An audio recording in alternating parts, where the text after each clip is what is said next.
If we are losing about 3.5 billion to corruption, Meet Brigitte Dzogbenuku, former presidential candidate and a serial entrepreneur. not getting any change, and they didn't treat me very well. And I thought, excuse me, look at me. If I was going to actually do something about it, this was my opportunity to step in and do something. The basic education in Ghana has been neglected.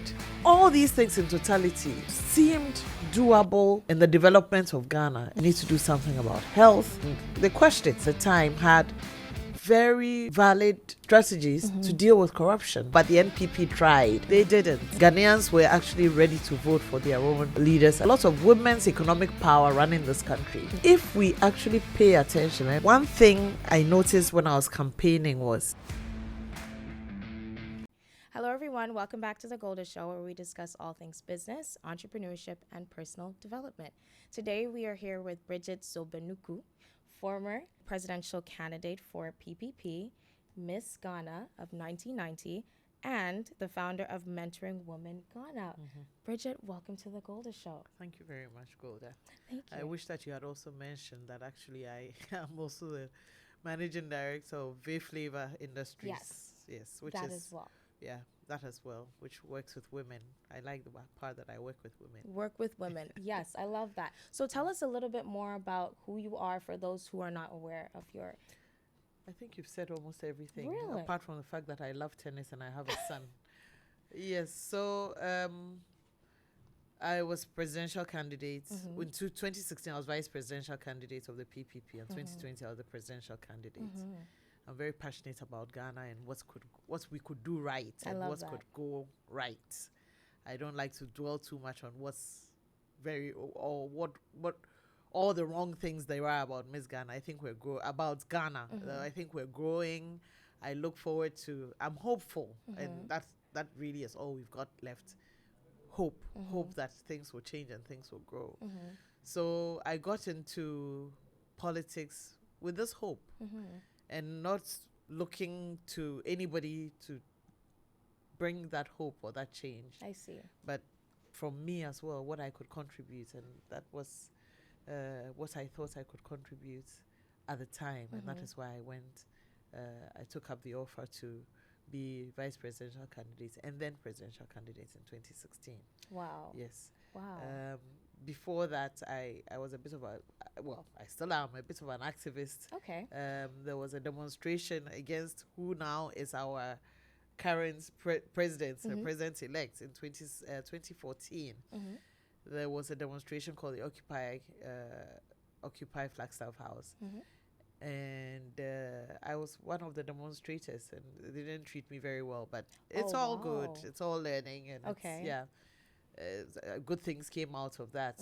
We have, if we had known, I guess we didn't know what was going to be the outcome of we had hope. Yes.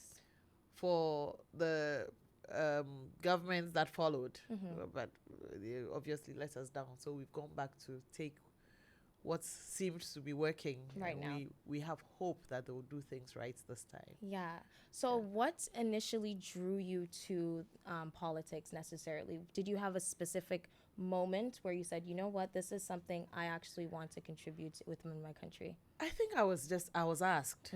Before that, I was, like I said, I was part of the demonstration. And the person who used to be my first boss reached out to me because he was part of the PPP. He reached out to me and he asked me that they wanted me to be running mate to Dr. Papa Kwesi Ndom, who was the flag bearer of the Progressive People's Party at the time. And I accepted it because I thought that there was no point ranting and raving on social media what I was doing. And not getting any change. And if I was going to actually do something about it, this was my opportunity to step in and do something about it. Wow. So I think that moment for me was maybe when I was asked, but before that I was part of the activism to get things to change on social media and in person when they demonstration started. Okay, so tell us a little bit more about the strategies that you wanted to implement within Ghana. What were specific things that you wanted to see happen? So the one reason why I joined the Progressive People's Party was because they had this manifesto, as they call it, of the 10-point agenda. And there were certain things when it came to education, for example. The NPP at the time was talking about the free SHS. But we were talking about basic education, starting first, getting basic education right. I mean, if you look at it right now, the basic education in Ghana has been neglected or has suffered at the detriment of, or in trying to make the free SHS possible, or make it, well, all the money has been invested in the free SHS to the detriment of the education system. Basic education. So you have issues like children are not in school. First of all, a lot of children are not in school, although we had the FQ, which is the free compulsory universal basic education for basic schools. And what we emphasized on, for example, was the compulsory. Okay. And really, everybody needs that basic education. And we must make it compulsory and enforce the compulsory. That would then, these are the same people we are going to be feeding into the SHS system. Exactly. And if you're not getting them at the basic right, how then are you giving the senior high schools free education? You know? So that was one thing that attracted me to the PPP. I mean, the 10-point agenda talked about industry, talked about health, it talked about social systems, it talked about governance, and it talked about how to tackle corruption. It talked about and all these things in totality seemed doable and seemed relevant to Ghana and the development of Ghana. And that was what attracted me to the Progressive People's Party. I really do think that we need to do something about education. We need to do something about health, about the economy, yes, but particularly, I mean, if we are losing about $3.5 billion to corruption. Wow. Yes, we go borrowing money from the IMF and from other countries, and yet we lose a larger amount to corruption in this country. So why can't we just deal with corruption? And the PPP, for example, at the time had very valid strategies to deal with corruption. I mean, declaration of assets, a public declaration of assets, decoupling governance, the Attorney General not being the same as the Minister of Justice, and many other things that sounded easy to do and which we can actually do if we have the will. And that is what those were some of the strategies that attracted me to want to run for president. So with those strategies, did you find that there was a lot of backlash with what you were trying to implement, or did you find difficulties? There were, if, for example, when it came to governance, we have talked about, in this country, we've talked about voting at the local level for our district chief executives and the municipal chief executives. As of now, the president still nominates, and often what they do is they nominate the party members. It makes for having a lot of square pegs and round holes at the district level. And indeed, a lot of people who are actually not working. They are government appointees. They are only answerable to the president. They really are not answerable to the people. If the people don't like them, they can't remove them. If the people, and this is what we used to say, if the people can vote for their parliamentarians and vote for the president, how much better can they vote for people at their level, at the district level, their district leaders? So we we in the PPP always said, our DCs and our MMDCs must be voted for. We must review the constitution so that these people are no longer appointees of the president. They must be voted for, like your mayors and your, you know. So this is what we wanted at this level. The two parties, the NDC and the NPP, have been in power for 32 years. Yeah.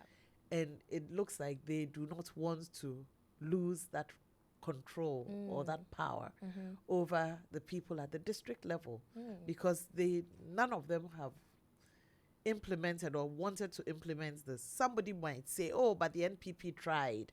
They didn't. We were supposed to go for a referendum, and they quashed it because they could tell that Ghanaians were actually ready to vote for their own leaders at the district level. I see. So something like that, it would even, I'm a women's woman, and at that level, you'll find that maybe a lot more women will go and contest for those positions, because it's the women who actually run our districts. It's the women who run our markets, who run our, it's their income that runs the districts. And it's deep down inside. If you go to the bottom, you'll find that there's a lot of women's economic power running this country. Yeah. Yeah. And therefore, if they are running the country at that level, why then won't we put them in decision-making positions? You know? Especially, yeah. I understand that, especially if people are able to recognize and see themselves in these women as well, right? So there's like a disconnect of communication, essentially. So that's one of the biggest problems that you had during that time. Well, yeah, because there are so many simple things that can be done, but the two parties who have been in power for the last 32 years don't want that. And it's not even just the leaders of the parties who don't want that. It's the followers of the party, because if your party is in power, then you gain, right? Whereas if we made voting for local leaders open and anybody could run to be district chief executive, then it takes power from these two parties. And I think there was someone who said to me, he said, nobody wants to preside over his own demise, which is true. I mean, if you look at it and you have to think about it, that this is going to be power taken away from my party, right? Without thinking about it, that this is power going to be given to the Ghanaian people, then you don't want to hold on. You don't want to let go. You want to hold on. Just going back into your entrepreneurship journey, what strategies have you found the most effective in balancing your various roles? So I know you did a lot with the district as well, outside of your entrepreneurship journey. What strategies have you utilized? Well, many. I mean, there's something I teach as well. I do training programs. And there's this one called Imagine, which is an empowerment program. And in it, there are these 7 points called your 7 areas of personal power. Okay, tell us more. And the 7 areas of personal power, I hope I can remember all of them at the top of my head right now, but one of them is discipline. Okay. Another of them is commitment. Another is finding your own truth. You know, so working with what is true to you, and not, you know, not living life for the gallery or for the people. So I've used those points of personal power to work most of the time. Those are the strategies I've worked with. The one thing, one area I talk to everybody about is your relationships. Okay. You know, if your ability to cultivate relationships with everybody at every level. We are very relational people. Yes. And whether it's politics or whether it's business or whether it's your personal or your non-profit or whatever, I say to people that your relationships are currency. So if you invest in your relationships, and not necessarily economically, not necessarily monetary investments, but your time, your attitude, you get returns from it. And you get returns. It may be returns in the form of trust. in the form of somebody committed to doing your work well. So I take my relationships very seriously. Okay. I invest in my relationships. I spend time with my relationships. I love that. So how would you, for someone who's trying to build relationships, and let's say, for instance, they're not the best when it comes to communicating with those around them, what would you tell them they should do if they want to build those long-lasting relationships? Find your truth and Find tell your it. truth and tell it. Yes. Okay. Live your life. Be truthful to yourself. Say, you know what, I find it difficult. And maybe ask yourself, why do I find it difficult not being able to communicate, or, what is my fear? For most people who are unable to communicate, they are dealing with a certain fear to say, if I do this, they may think that. Okay. That is true. Most times, that is what influences our actions and what we do. And so you must identify what the fear is. Is it the fear that I'll be exposed, that I don't know enough? Is it the fear that I will be embarrassed? Is it the fear of I'll be shamed? Is it the fear, most times it's the fear of being vulnerable. Yes, the fear of being vulnerable is a huge one. So if you are able to deal with that fear of not being, or saying, heck, even if I'm vulnerable and this is exposed, what do? I learn, right? If I make a fear of making a mistake, and if I make a mistake, then I'm going to be shamed. But if you don't make mistakes, you don't learn. That's true. So you must ask yourself, which one is more important to me? Which one feeds into my truth? Okay, I'm embarrassed, but what did I learn? And what am I going to do with this learning? You see? So yeah, that's it. So sometimes it's a culture thing as well. So how do you combat that problem there? So like, let's say, for instance, in your household, you may constantly make mistakes and you're either ridiculed or punished. So for women growing up in that environment, how can they really push past that? That's what I said. First of all, finding your own truth. When I keep saying finding your own truth, live for you. What is failure to you? For me, failure is not failure, it's a setback. Okay. So, I think it's on my WhatsApp profile. It says, pick yourself up, dust yourself off, and start all over again. It's a song, right? Okay. It's a Sinatra song. So pick yourself up and dust yourself off. Yeah, you failed. Are you the first person who's failed in this world? Not quite. No. Are you the first person who's failed in that area? Maybe not. What is your learning from that? How are you going to do it next time? And it's a setback. It's not failure. Failure is when you fall and refuse to get up. But a setback is when you fall and you say, okay, let me get up and let me take the better step in that other direction. And you may fall. Where did I learn? I read a few days ago, is failure is falling but staying there, but getting up. You fall 8 times, but you rise up 9 times. I see. Yeah. I'm a tennis player, and one of the Russian tennis players called Medvedev said his coach taught him that to win a tennis match, you play one more ball more than your opponent. I see. That is to say, just keep the ball going back and keep the ball going back. If they play one more ball than you, then they beat you. Exactly. Right? That's true. That so is true. your aim is to keep that ball going back and playing one more ball than your opponent. So that's it. If you fall 8 times and you rise 9 times, you're winning. So it's for you not to see your setbacks as failures, but mistakes from which you can learn, dust yourself off, and start all over again. Yeah, and then it turns into you finding your truth. Yes. That way as well. Yes. Okay, I love that. What embarrassed me? What should I have been embarrassed? You have to ask yourself yes. that. Yeah. Why should I be embarrassed? Yeah. I'm not the first person to have failed in this manner. What can I do about it? Who can I talk to? Who can I, what can I read or learn from? Yes, Exactly. Yeah. So tell us a little bit about Mentoring Women Ghana. Okay. Why you founded it and what really inspired you to do that. Okay. I myself am a product of mentoring. In 2008, I was on a U.S. Funded program, mentoring program called the Global Women's Mentoring Partnership. And it's required that I go to I was in the U.S. for 4 weeks, 6 weeks, 4 weeks. And we got to see women in leadership.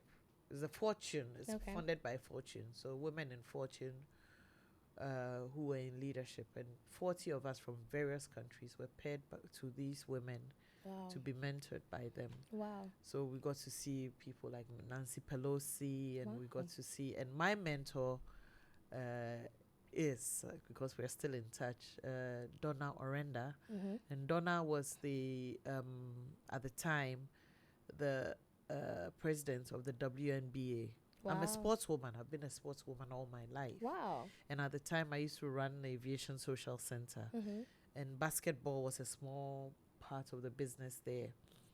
So I went to the WNBA, spent 3.5 weeks in the WNBA. Wow. Just learning the business of tennis. Wow. Of God forgive me. She won't forgive me for that. The business of basketball.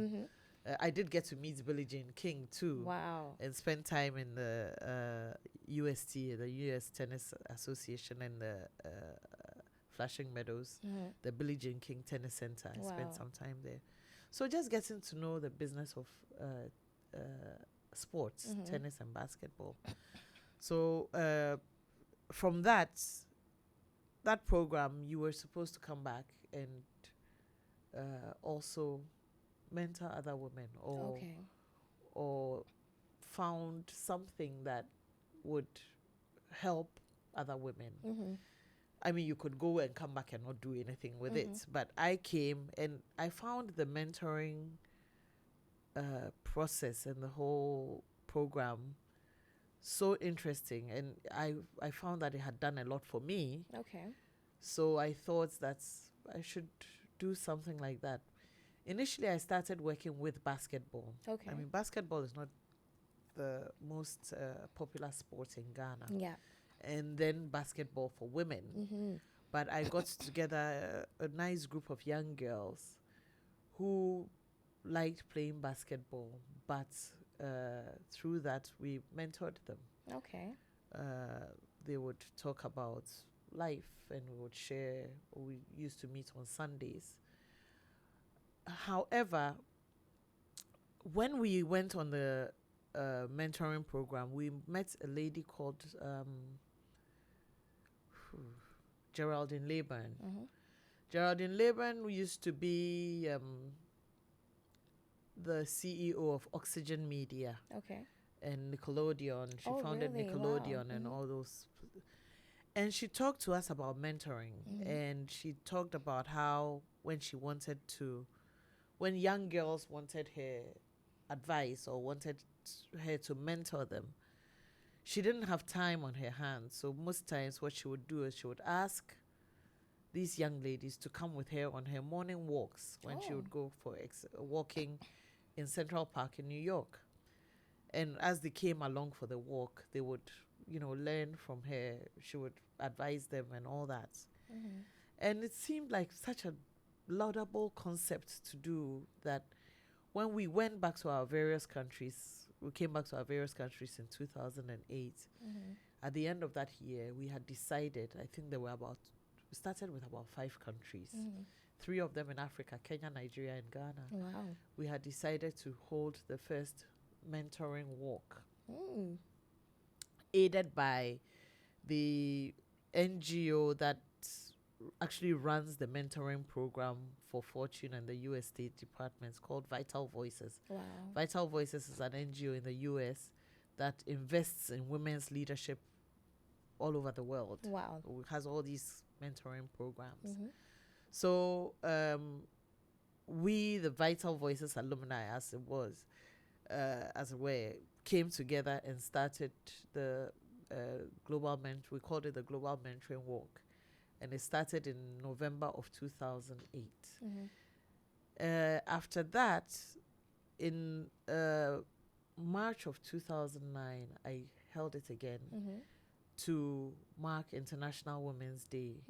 And it's been like that. That's been our flagship program. So the whole Global Mentoring Walk world now holds the Global Mentoring Walk on or around International Women's Day, which is 8th of March of each year.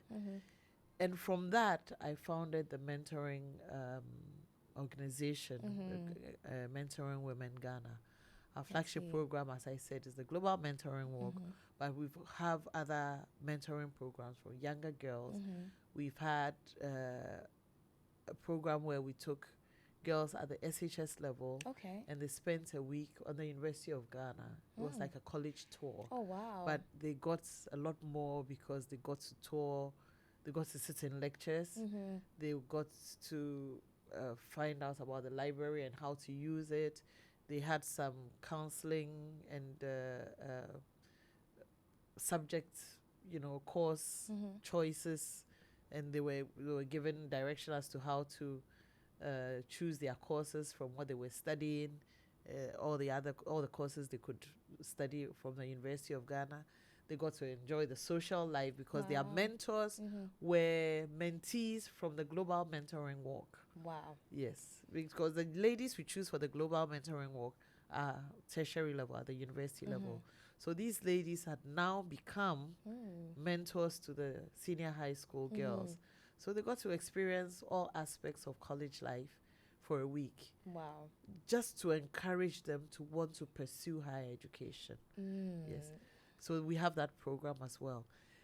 I like to say that I'm proud to say that we have a lot of the mentees now from 2008, 2009, 2010. I mean, it's been how many years now, who are now mentors, also mentoring. I love that. Full circle. Yes. So now we have achieved our mission, which is to have a community of women mentoring women. Wow. Yes, and we have a nice platform of, and that's where the relationships come in. You must keep the network going. You must keep the relationships going. Honestly, that's fascinating. So how many people are currently mentoring right now within your organization? Effectively, we have about, on our platform of the women, we probably have about 40 women. Wow. A lot of them are repeat mentors, but we keep adding on to them. We get new mentors every year, and we have some drop off. Okay, that's fair. So Wow. But we have those. They get new mentees year after year. Some of them are in touch with them. We have one mentor who heads an organization called WANEP, West Africa Network for Peace, I think. Her name is Lavinia. She has mentees year after year. So now she has 3 or 4 mentees, and she gets them together. My sister, who is a mentor, who has been a mentor since the beginning, she has mentees, and she brings them to. Sometimes they don't come from Accra. Some come from the north. Or lovely. Yes. So she brings them, and she last year, or earlier this year, she brought them together in Accra. They stayed with her. She showed them around Accra and all that. So our mentors are active, and they like to still engage their mentees. Yes. I love that. So if I wanted to become a mentee, what is the application process to get a mentee? The application is actually open online. We're going to close it on the 10th. Okay. For next year's mentoring walk, we have about 110 or 120 who have applied. Applicants? Wow. We only take this year we only take 40, but this year we want to extend it to 50. Okay. Because we want a good quality of mentoring, and we want to be able to pay attention to the mentees. Yeah, so we are taking applications now. If you go to our Facebook pages, Mentoring Women Ghana, you'll find the applications there. You can apply. Okay, so are you looking for specific characteristics? Leadership. Okay. Yes, leadership.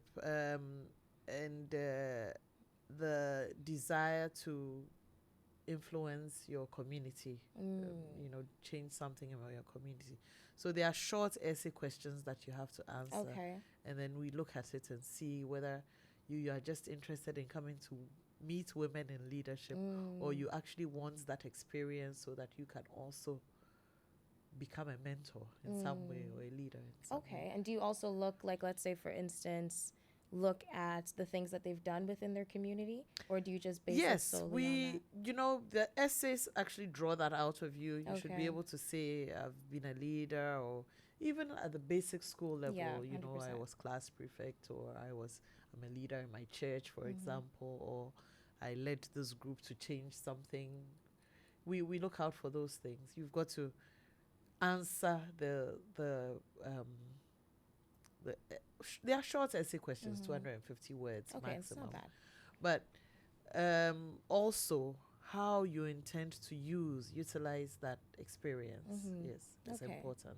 Okay, and what has been your most memorable moment that you've encountered during your whole process of mentoring? Each year there's something. It depends on who attends. I mean, we've had the American Embassy, American Ambassador, the previous one, Stephanie Saunders.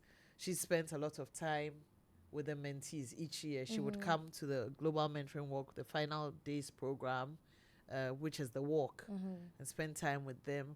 We've taken the girls, the young ladies, to the judiciary, women in the judiciary. So they get to meet all these women judges. Wow. And they are told the work they do. They interact with them. They tell them the work they do. They explain to them the judiciary system. And it has an impact on them. We've had small entrepreneurs who are working with their interest and their passion, like a lady, a mentor who runs a school, or a mentor who has a garden, and she's making a business out of the garden. And they come and interact with these young ladies just to let them know that it doesn't have to be mainstream. You don't have to wait to be employed by government. You can also start something on your own 100%. from your passion or from your interest. Yeah. I mean, Green Gold, my friend Rosalind, who runs the Green Gold, which is the garden, we went to the gardens and interacted with her for 1 year. Another year, she came to us with plants and explaining to them what her gardening involved. Yes, so. Wow. I love it. So have you met a young girl who you've seen yourself in, who has gone through your program, or perhaps you've passed by during the Global Mentoring Walk? Have you ever met that one specific girl where it's like, you remind me so much of my younger self? No. I don't say that in a bad way, because these girls are driven more than I was when I was younger. Fair enough. Yes, they are probably more driven. They probably know what they want. I don't know that at their age I knew that. Okay. And maybe if I had a mentor at that age, I would have known. I see a lot of them who are very ambitious and are raring to go. And so maybe, yes, I've seen a lot more. I've seen them probably more driven than I was. And it's impressive. Wow. Yeah. Okay, so what stories, or not stories necessarily, but what things have shocked you in terms of entrepreneurship where these girls are wanting to actually implement change within Ghana? With entrepreneurship, I don't know if anything has shocked me. A lot of them have identified resources that they want to develop where they are. A lot of them have talent, and maybe we didn't count talent as a resource at the time. A lot of them have talent. A lot of them see opportunity in the little that they have. And maybe I didn't see it at the time. So I'm impressed by that. And a lot of them, especially those from the not so developed areas or places where there's um, uh, disadvantaged areas, even they see the opportunity to change something or to grow. I mean, I was privileged. I didn't grow up in those areas, but it impresses me how much drive they have to make things change and to bring development to their people. I mean, when you read their essays and when you select them, a lot of them want to make a difference in education. I mean, speaking of which, I'm a mentor to one NGO called Women Change Makers in Education, and the mentees there do very different things where education is concerned. One of my mentees, Saudatu, for example, has an organization called Life Again, and in Life Again, she's bringing teenage mothers. Oh, wow. Mothers who dropped out of school because they got pregnant and they had children, and retraining them. They're acquiring skills in dressmaking and batik making and soap making and all that. And she herself is a mentee. Wow. And she's doing this wonderful thing of, I won't call it rehabilitating, but reinstating maybe these young girls. And it's a form of education. It's not mainstream. She does they have the formal part where they do classwork and things like that. But there's also skills training to bring these women back. And they tend to sell their products, whatever they produce, to sustain them. So jumping back into your entrepreneurship journey, tell us more about Flavour Industries. Okay. So Flavour Industries, by the way, Okay. V is where I come from. It's my hometown. It's in the Afadjato South District. I was privileged to, even though I grew up in the city, my father took us back there often. Now, my mother was I used to say she was very fussy about her food. Okay. She liked to eat the right things. Okay. And she always thought that the palm oil she bought from Accra or from the city was adulterated. She would always say, this palm oil is adulterated. This palm oil doesn't taste good. So for as far back as I can remember, my mother always brought palm oil from the village all the time. So one of the days when I was traveling with our mates, your auntie and I, our mates, ironically. She wasn't on that trip, but Okay. We are classmates, so mates of ours were going to Kumasi. And I think on the way back, we were all riding in a car. We stopped by one of those roadside markets. And then my friends, it was Chris, Ruby, and Charlene, I think, decided to buy food stuff. And we all decided to buy food stuff, but they were buying palm oil. And then one of them said, Bridget, don't you want to buy palm oil? And I said, no. Nope. And they said, why? And I said, well, I don't buy palm oil from Accra or from these roadsides. My mother brings my palm oil from the village. And then one of them said, oh, that must be very good palm oil. I'll come for some. So they started coming to me for palm oil. I mean, they would ask, do you have palm oil? May I please have some, a gallon, or if I'll come and pour. My friend Ruby would say, I'll come and pour some from your cupboard. So I started bringing it, and I would get a bottle of, and I would tell my mother, when you go, bring me a gallon, and then she would bring it. My mom has passed away since anyway, but sorry. So she would bring it, and my friends would call me. Now I had this friend whose office I used to spend a lot of time in. One day I was seated there. Somebody called me and said, "Oh, do you have some palm oil? I'd like some palm oil." And I said, "Yeah, sure." And then he said to me, he said, "Listen, this is the second time you've been sitting here and somebody's called me for palm oil.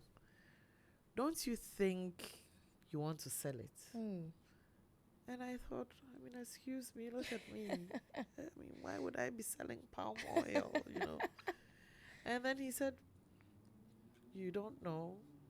You could package it nicely, and it's not like you're, pouring it in the marketplace. Exactly. I thought about it. I was like, gee, that's a good idea, you know.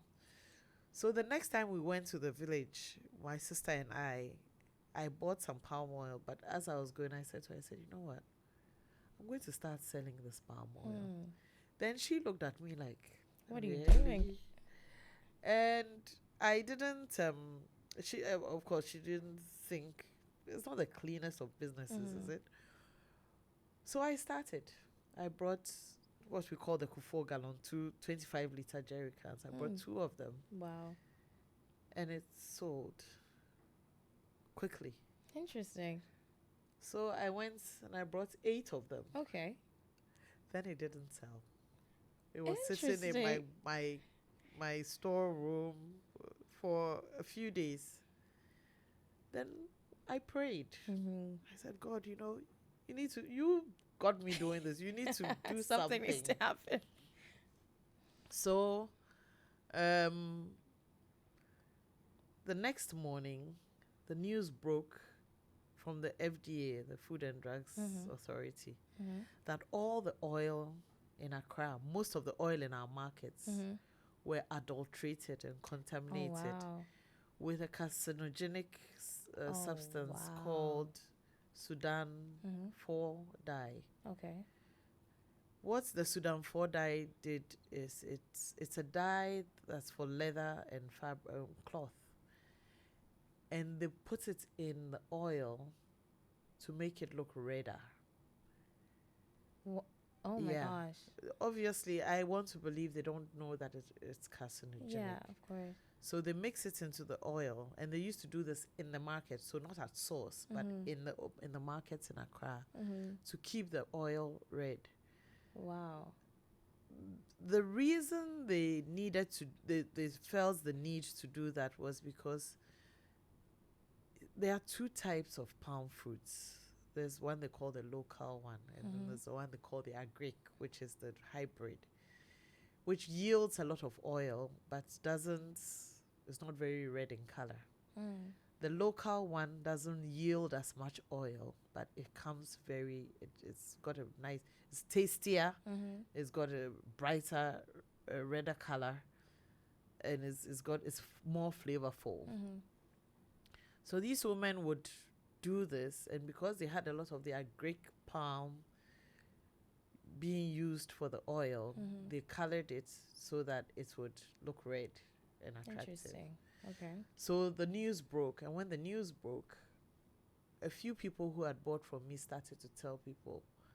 So then people said, hey, Bridget, we've thrown our oil away, and we hear you have palm oil. So that was when I started to run around Accra, delivering oil to people's homes. Then I thought, this should be a product. Because it's not only that. It's not simply because our oil doesn't contain Sudan dye, but it's really premium. Your aunt eats it. Ooh, auntie. It's really premium. It's a good product. The women put a lot of love into the production of that Flavour, Dzomi. And it also goes to empower them economically. They are doing very well because of Flavour Dzomi. We sell locally and we also export it. Oh, wow. Yes. Okay. We are in the US. We are in one shop, and I think she distributes. It's called Wiggs Global Foods in Woodbridge, Virginia. And Gloria, her name is Gloria as well. She distributes it in the US. But people buy it from here. We have them in cans, a 1 liter bottle, 2 liter bottle, and the gallon. And some people buy from here to take away. It's become quite a popular product. Wow. Yes. So what kind of challenges did you discover during your time with this new business venture? Plenty. Yeah. I mean, there's an issue of funding. Okay. This is a small business with women who are, it's subsistence for them. It's not a factory. So we aggregate Mm-hmm. each one's products. It's aggregated. Okay. We now have one person who then they all supply, they all aggregate. And as I speak right now, palm fruits are out of season. Oh, okay. So the supply is very lean. We're Okay. not getting a lot of palm oil. Okay. And because of the taste and the flavor, we don't like to keep it for too long. So you can only stock so much Okay. and sell, you know. It's growing and we have to think of ways around which we can have it all year through Yeah, and have a lot of exactly. it. So that's one of the challenges, you know, how trying to figure out how to keep the business even at a time like this where there are no palm fruits, so production is very low. We have to think about how to keep stock, you know. Of course. And there is the bumper time. So, but the bumper time is much earlier in the year. It's around February, between February and May. Oh, And then I it starts see. to dwindle and dwindles gradually. And around this time, it's just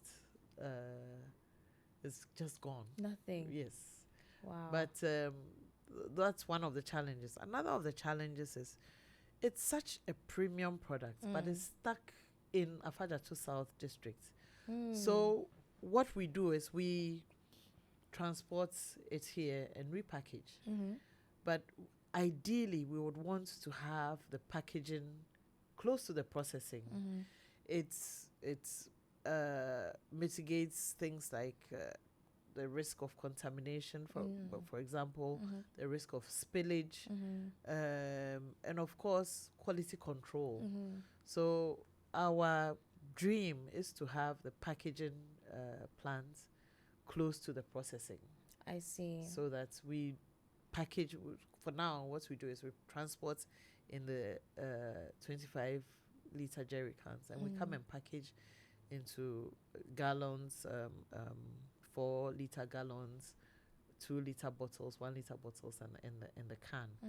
But if we had the plants there to package everything, then it cuts out all the other risks that exactly. we anticipate. Yeah. Wow. So for the women that you hire, what specific traits do you look for in your workers? Well, we don't hire them. Okay. They are smallholder Oh, businesses I see. themselves. Okay. So just do your oil and do it well. Do it well. Okay. So when we get oil that has not been processed properly, and we send it back. I see. Oh, Yes. honestly, that's good. Yes, we That's send good. it back, Yeah. and they'll redo it. Or yes, they know that we're not taking this. It's no, we are very Peculiar. specific about the quality. Yeah, Yes, that's yes. good though. It actually shows that you actually care about your Yes, product, and yes. it will go a long lasting way. So for palm oil, what's the process on how it's made? That would Run be us giving through. away our trade secrets. Okay, don't give Because us you the trade see, secrets. the women in Ve and the surrounding towns have a different process. I see. That is why ours is really unique. It's it's tiring. It's a long, tiring process. What a lot of the palm oil producers have done now is they have mechanized their processes. So they have something called a digester. They digest, that is, mimics the pounding process. Okay. They digest the palm fruits. They take out the nuts. They put it in a presser. The presser presses it, extracts the oil. We'll have some water in it. Then they cook that. When they cook that,